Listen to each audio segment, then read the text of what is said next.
And we're kicking off this list with Wobbuffet. This Pokemon is basically just a walking punching bag, so it does have at least a little bit of use. In the wild, Wobbuffets are pretty docile, very rarely going on the offensive, and instead just absorbing hits. In fact, Wobbuffet's way of fighting one another is to test their endurance by seeing which can go the longest without food, because attacking just isn't really their strong suit.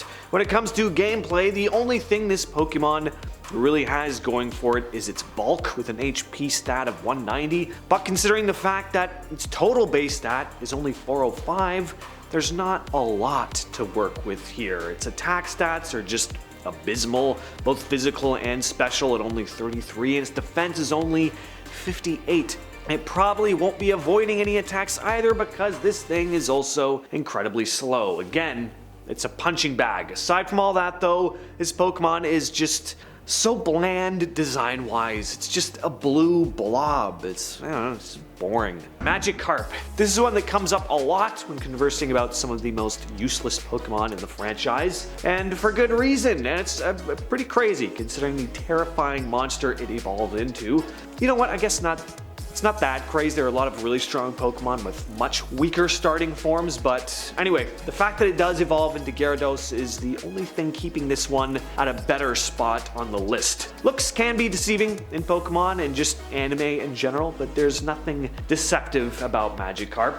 What you see is pretty much what you get. It's a dumb looking, flippy, floppy fish. With a base stat total of just 200, this Pokemon is pretty unimpressive indeed. When it comes to this thing's move pool, it's really unimpressive. For a long time, Magikarp pretty much just relied on Splash. Its stats are no surprise pretty weak too, with its highest stat being speed at a mere 80. Its offensive abilities are a total joke, and it can't really defend itself either. If you can manage to use Magikarp effectively, you deserve a pat on the back and like a gift card or something like that. I'm pretty trash when it comes to gaming though, so I have no doubt a number of you could beat me with Magikarp even if I came at you with like a Tyranitar or something. Azurill, the now dual type normal and fairy type Pokemon, does eventually evolve into Azumarill, who is a pretty effective Pokemon, so it does have that going for it. On its own though, this is probably one of the weakest Pokemon in Gen 3 and the weakest baby Pokemon in Gen 3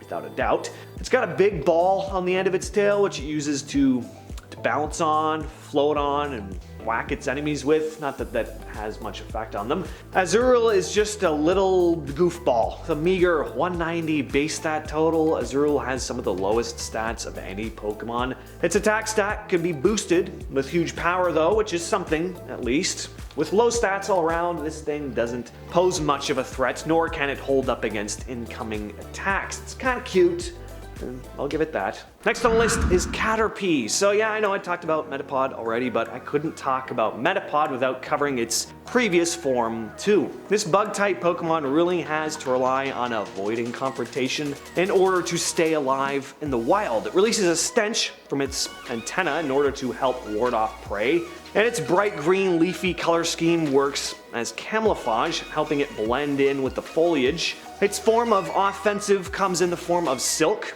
that it shoots out the enemy to try and entangle them. Probably the only real good thing about Caterpie is that they're abundant, easy to catch, and eventually evolve into Butterfree. Butterfree is not a super impressive Pokemon either though, and it can at least do something though. The base stat total of just 195, there's not a lot of wiggle room to give this Pokemon any major advantage without it being severely weak in every other stat. Its speed and HP are its highest stat at just a measly 45, so yeah, you aren't accomplishing much with this Pokemon aside from waiting for it to evolve. And as I said before, Butterfree is pretty weak for a Pokemon with two previous forms. Caterpie's frailty in combination with the fact that it doesn't evolve into anything all that special is what's putting it this high on the list.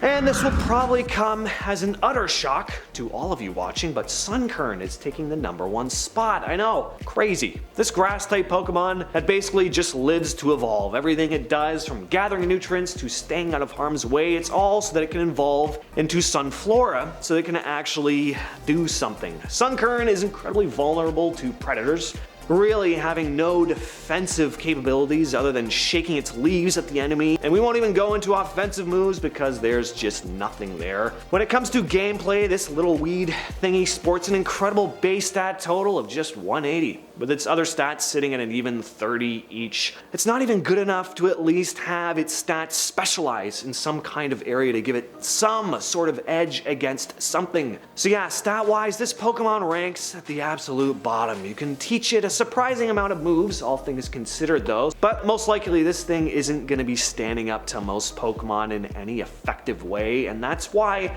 Sunkern is the winner for this list, or well, the loser of this list.